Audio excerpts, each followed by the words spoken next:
Bismillahirrahmanirrahim. Elhamdülillahi Rabbil alemin. Vessalatu vesselamu ala eşrafil enbiyai vel murselin. Seyyidina Muhammedin ve ala alihi ve sahbihi ecmaîn. Diriliş bizim sürekli ihtiyacımız olan bir kavramdır diriliş. Her an içimizde dirilişe ihtiyacımız var. Peygamber Efendimiz 2 günü birbirine eşit olan zarardadır buyurmuyor mu? Biz hem ruhi olarak hem maddi olarak hem maddi hem manevi dünümüze göre bugünümüze göre yarınımız daha iyi olması lazım. O dirilişi ruhumuzda yaşamalıyız. Kudüs bir İslam şehridir. Müslümanlar idaresinde her zaman barışın yurdu olmuştur. Darüsselam'dır. İslam barış demektir. İslam huzur demektir.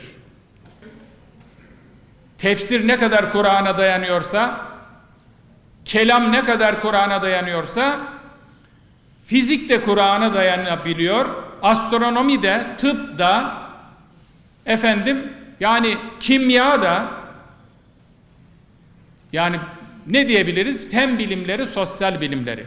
Tasnif yapacağımız zaman işte fen bilimleri, sosyal bilimler diye tasnif yapabiliriz. Onun için herkes, yani bir Müslüman olarak hangi bilim dalında eğitim alıyorsa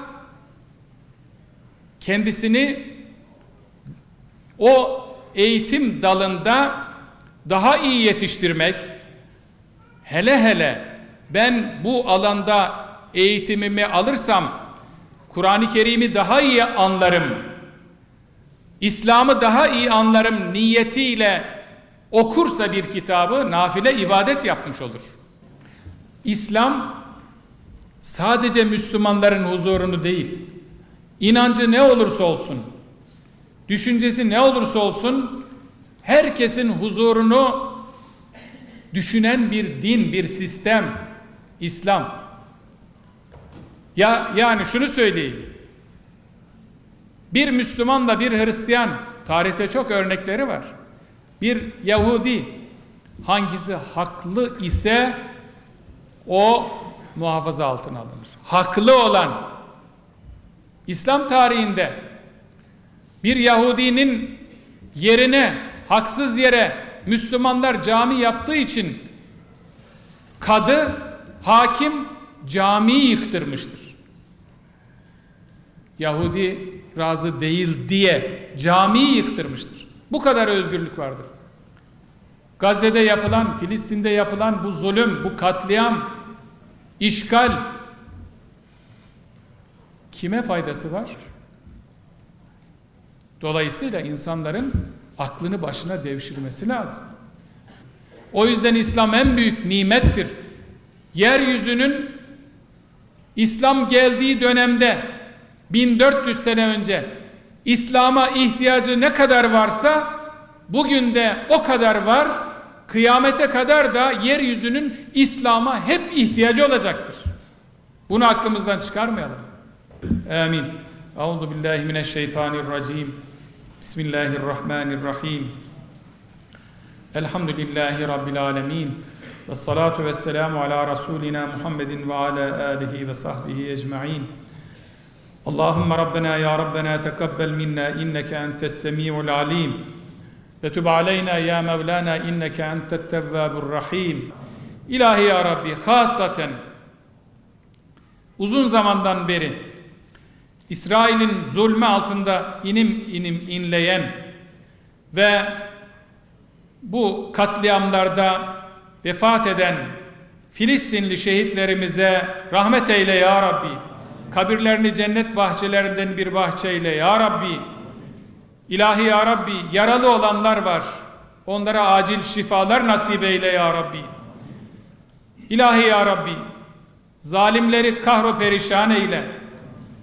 Müslümanları katleden, çoluk çocuk demeden, bebek masum demeden, bombalarla Müslümanları şehit eden zalimleri Kahhar isminin tecellisiyle kahru perişan eyle ya Rabbi.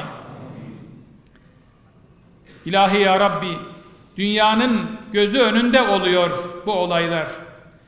Dünyada nice insanlar, nice devletler var. Bundan ibret almalarını ve bu zulmü durdurmaları için gayrete gelmelerini nasip eyle ya Rabbi. İnancı, dini ne olursa olsun, nerede bir zulüm varsa o zulmün durması, zalimin karşısında, mazlumun yanında yer almayı bütün insanlara nasip eyle ya Rabbi.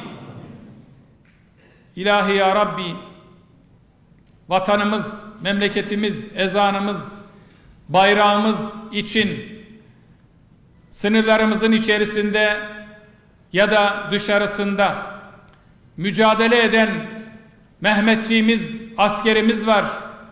Onlardan da şehit olanlar var. Onların da ruhlarını hediye eyledik. Kabul eyle ya Rabbi. Gazilerimize hayırlı uzun ömürler nasip eyle ya Rabbi. Vatanımızın, devletimizin, milletimizin bölünmesi için uğraşanlara fırsat verme ya Rabbi. Onların kurmuş oldukları her türlü tuzakları kendi başlarına mahkus eyle ya Rabbi. Amin diyen şuradaki gençlerimizi, kardeşlerimizi iki cihanda aziz eyle ya Rabbi.